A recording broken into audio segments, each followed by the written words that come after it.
All right, welcome one and all to the Scorched Earth Political Podcast. I am your host, John, and if you could kindly hit that like and subscribe button, it means a lot to us. And if you really dare, if you want to live on the edge, leave a comment. I personally respond to them all. And I don't know if that's good or bad. I think on most cases, I probably dig the hole a little deeper, but I do appreciate any comment, even if it does disagree with what the unity of this podcast is. Look, I do believe in the First Amendment, and the First Amendment is allowing speech that we don't agree with. We are not the FCC, we are not Brendan Carr, we are not Donald Trump, we are not JD Vance that wants any speech that opposes them to be stricken from the record. All right, let's get to it. This isn't your mom's podcast. Let's burn it all to the ground. And on Tuesday, Donald Trump held a meeting, him and Pig Hegseth, the defense secretary, the fickle defense secretary, in Quantico, Virginia. And there's a couple questions that come to mind before we really get into the depth of this. That, first of all, I thought this was going to be the administrations of cutting government spending, being efficient, being thrifty. They're telling us they're going to bring 800 generals from all over the globe to Quantico, Virginia. What is the cost of that? Did they never hear a Zoom? They never hear a Riverside? You know, teleconferencing? Hello, 2025. I mean, they're never going to give you a number on what it cost to bring these generals back and admirals back. But you know it has to be in the tens of millions of dollars because they've got to refortify their base. Think about this. He announces this to the world. If you are an enemy, wouldn't that be the perfect time to attack an American outpost? You know the general, the admiral isn't there. They're in Washington, kissing the ring, or Trump attempting. I will not impugn the great men and women of the military. That's not cool. There will be some that do it. But I look at General Milley, who told Trump, yeah, you can't shoot protesters in Washington Square. There is, I think, the beautiful thing, the wonderful thing about our military, and let's call it like it is. This isn't your mom's podcast, right? The military is overwhelmingly Republican. Right? Us as Democrats, why do you think they want to start up the service again? Why do you think they want to start up the draft again? Because that is voters. When you go through that machine, you come out a Republican voter. Okay, fine. It is what it is. That's how it is. Thank gosh we have other people in this country to counteract it. But the amazing thing about the military is they swear an oath, a loyalty to the Constitution, not a man. And Donald Trump is bringing them all to Quantico to see if they will succumb to his wishes and not what the Constitution or the Bill of Rights says, right? American service men and women are not supposed to be on American soil fighting against or apprehending American citizens. That is what the police are for, the law enforcement. That is why we have such a deep infrastructure in this country.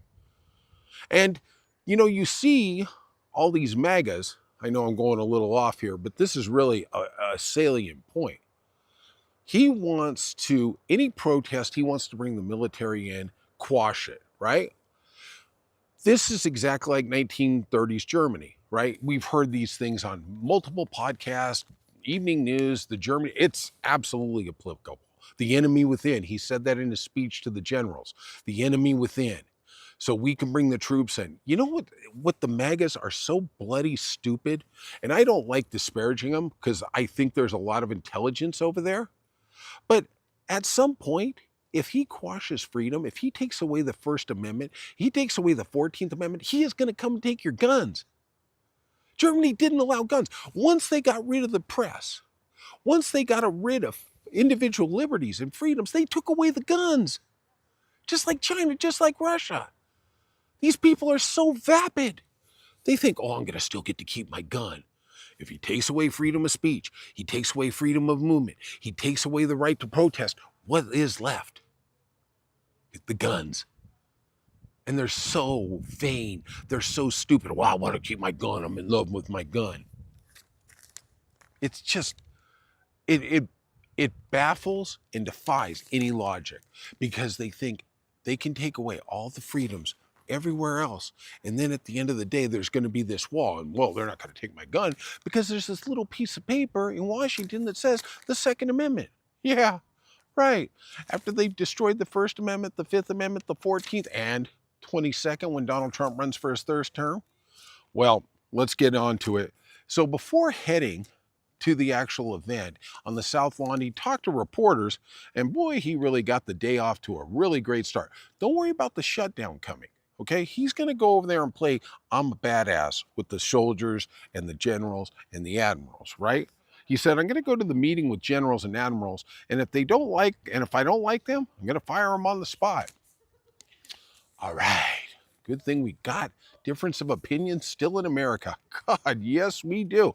And then when he actually addressed them, he really doubled down. And it was a rambling speech from all reports that when he got off the teleprompter, he literally was incoherent and disassociated from what he was actually saying.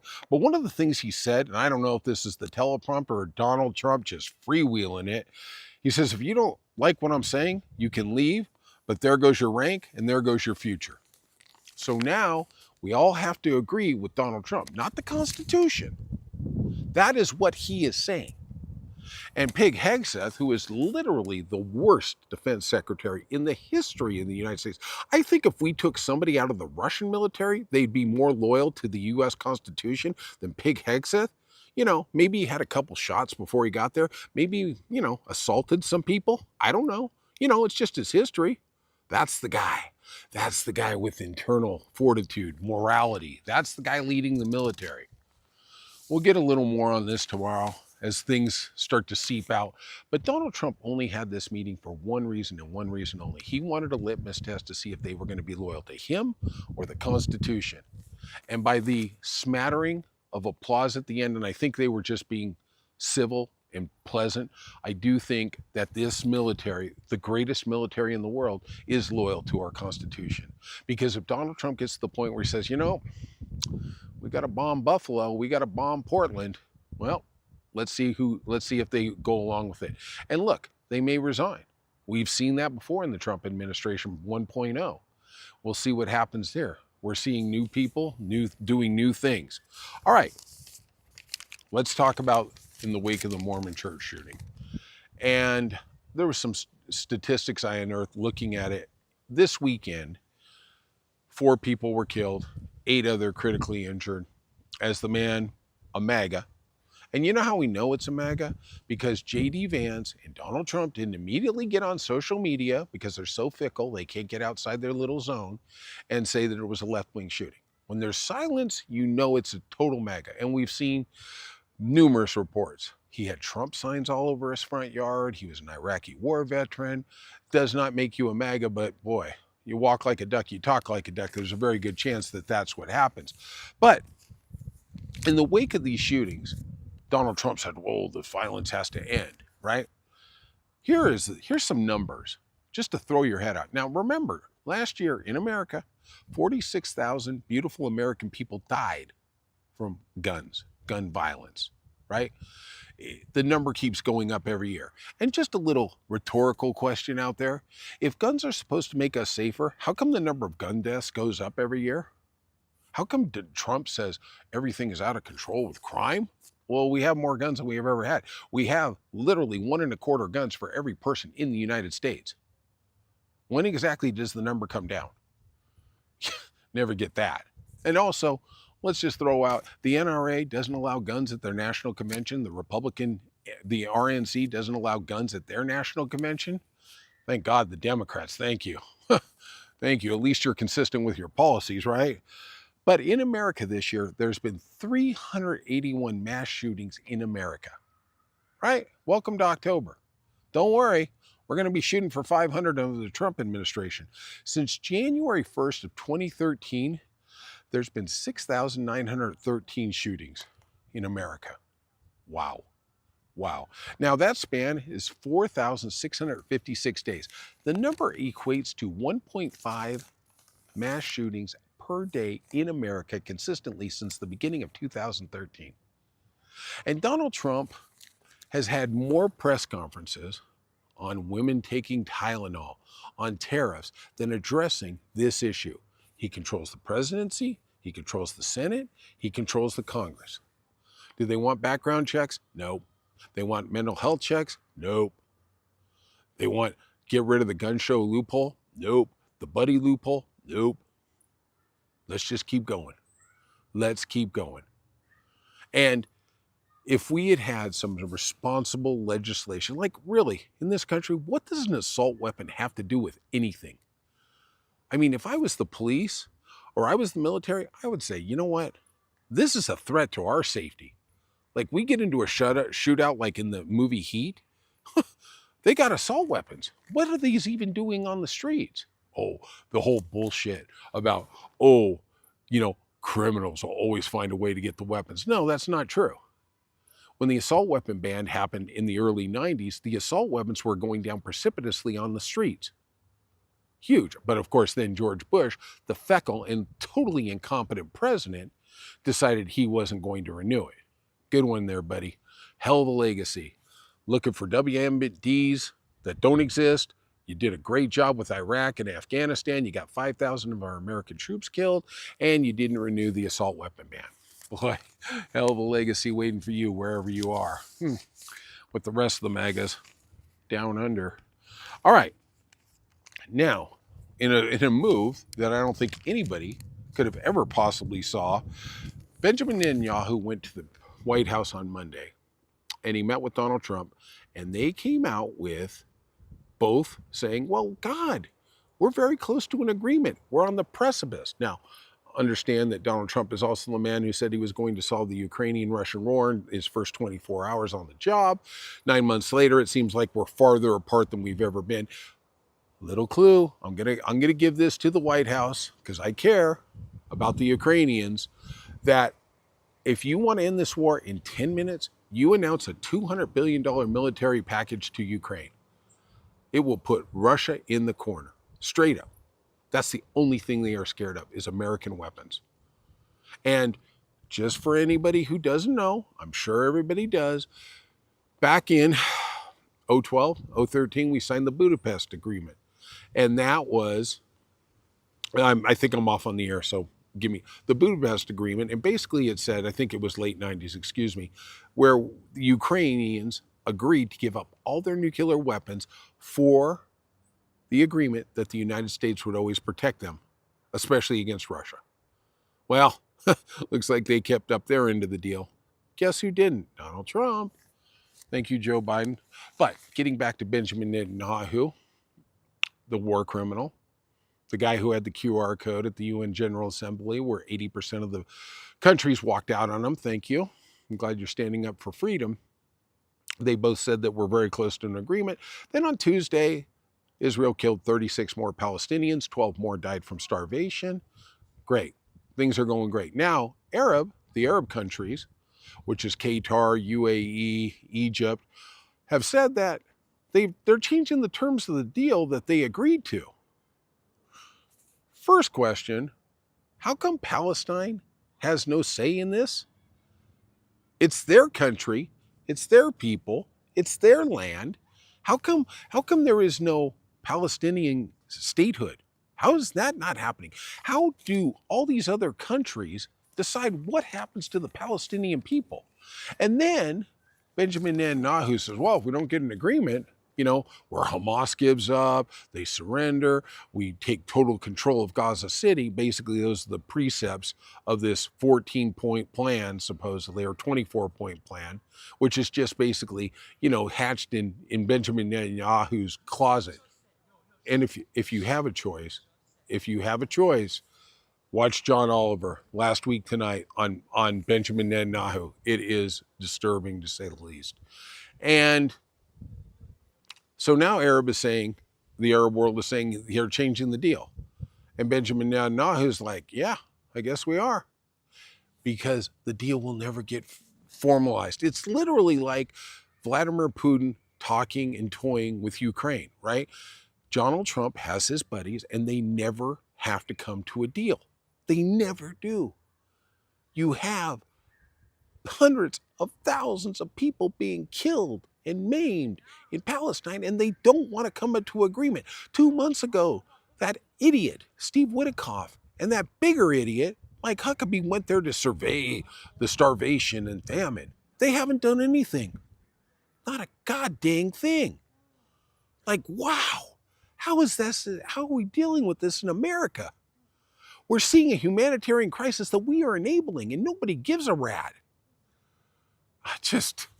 You just sit there and you think, we all know the end game. And in that video, in that segment by John Oliver, he talks about, they show Benjamin Netanyahu saying, I can manipulate an American president to do whatever I want. And he's obviously doing that with Donald Trump. He's done it since day one. And I don't know if it's the political contributions. I don't know what it is. I think the more logical thing is he's a putz. He's an idiot. He cannot breathe and chew gum at the same time. He easily succumbs to flattery because narcissists do. And once you get in his side, you're good. You can do whatever you want. Look at the TikTok deal. It's all his buddies who gave to his political campaign. They got a company for $14 billion that's worth $100 billion. I thought in a capitalist country, it would go to the highest bidder. Why don't we put out an open bid for it? Oh, okay. Larry Ellison, who gave $50 million to his campaign in 2024, is going to be the owner of TikTok in America. Wow, what a hell of a coincidence, right? God dang. All right, our final story. We're going to go a little long tonight. Let's talk about Donald Trump and segue. I'm so smooth, aren't I? About how he is helping his fascist little buddy down there in Argentina, Javier Milei. And they've been buddies for a long time. And Milei went full Doge. He cut essential services, he cut food aid, he cut medical aid, especially to the poor. Does that remind you of anything called the Big Beautiful Bill? And the economy is wrecked. It literally is wrecked. We all know Republicans wreck the economy. They don't build the economy. They take what a Democrat gave them and they destroy it. Okay, they do it real well. George Bush almost got us into a depression in 2008. Donald Trump did the same thing in 2020. And just trust me, Donald Trump's accelerating it quite a bit quicker than he did when he got that great economy from Barack Obama. But Donald Trump last week gave $20 billion in hard-earned American money to Argentina to prop up their economy because there's an election in 2 weeks for his buddy Javier Milei. So he hopes that will stabilize the economy enough where he gets reelected. We'll see what happens. But I know this, that Donald Trump's buddies, it usually doesn't end up well. Bonacero, I think, is serving 27 years in prison. We'll see what ends up happening with Milei. But the fascinating thing is, last year, under Joe Biden, God, we miss you more and more every day, Joe. Americans, farmers, sold close to $13 billion worth of soybeans to China. That was half of their export. It was just to one country, that was China. Well, this year, starting in May, when the tariffs that Donald Trump, remember Liberation Day, of 25 to 50% on agricultural exports to China, China hasn't bought any soybeans in America. None. They have no orders on the books for future purchases. Now, here's really where it gets kind of crazy. So, I just, and the farmers, 80 to 85% of them voted for Trump. I mean, literally talk about voting for your own demise. It's so fantastical. I can't even get my head around it. And so now Donald Trump gave $20 billion of our money to Argentina. Well, one of the things they did last week to facilitate the election, because you got to prime the pump, they got rid of the export tax. Okay, well, what does that mean? Well, basically, they had an export tax to generate revenue for the government on goods that went out to other countries. Basically, their tariff, right? Inside tariff or reverse tariff, right? Well, now they got the $20 billion. They don't have to do it. And guess what? China's knocking at the door. We're going to buy it. They have bought a 7-year high in Argentinian soybeans. So basically, America lost the market. We sent the money over there, and Argentina is now selling it to China. How's that working for you, MAGA? Because you know what MAGA now stands for? Not make America great, make Argentina great, because they now own the soybean market. Wow, what a fascinating world. And you know what? Nobody out there is asking them this. Nobody is talking because there's so much deflection. And by the way, we still haven't forgotten the Epstein files. So as we get a government shutdown tonight, Wednesday night, here we go. Donald Trump helps Argentina, but he doesn't help American farmers. F around and find out. I guess that's what the saying is, right? All right. Let's see how long this lasts. Oh, wait, maybe we can give the farmers some bailout money. Socialism. We can't give it to people for their Medicaid. We can't give it to SNAP. We can't give it to kids for school lunch. We can't do any of those things. But boy, those farmers who voted for Trump, yeah, we'll make sure we send them a check real soon. I feel like my head wants to explode. All right. If you could, hit that like and subscribe button. I appreciate everybody who listens. I love y'all. We're going to win because we are on the side of right. We are on the side of good. All right. We'll see you soon on the Scorched Earth Political Podcast.